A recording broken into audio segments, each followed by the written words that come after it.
ભારે વરસાદથી જળબંબાકાર દિલ્હીમાં લોકોની મુશ્કેલી વધી રસ્તાઓ પાણીમાં ગરકાવ થતા ટ્રાફિક જામમાં અટવાયા વાહન ચાલકો દ્વારકા સેક્ટર 25 મેટ્રો સ્ટેશન બંધ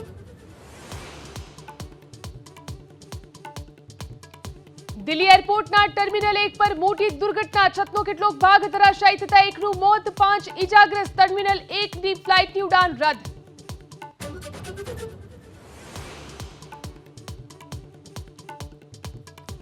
આજે પહેલી સવારથી સુરત અને બનાસકાંઠામાં વરસાદી માહોલ 24 કલાકમાં રાજ્યના 15 તાલુકામાં 1 થી 2 ઇંચ સુધી વરસાદ સૌથી વધુ સાબરકાંઠાના પોશીનામાં 2 ઇંચ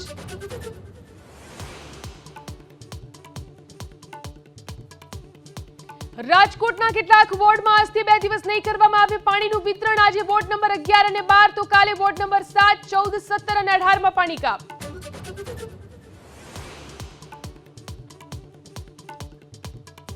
રાજકોટ જિલ્લાના 4 યાર્ડની ચૂંટણી માટે પ્રદેશ ભાજપે નિરીક્ષકોની કરી નિયુક્તિ રાજકોટ અને જામકંડોરણા યાર્ડના નિરીક્ષકોની બાકી સેન્સ પ્રક્રિયા બાદ સોંપાશે રિપોર્ટ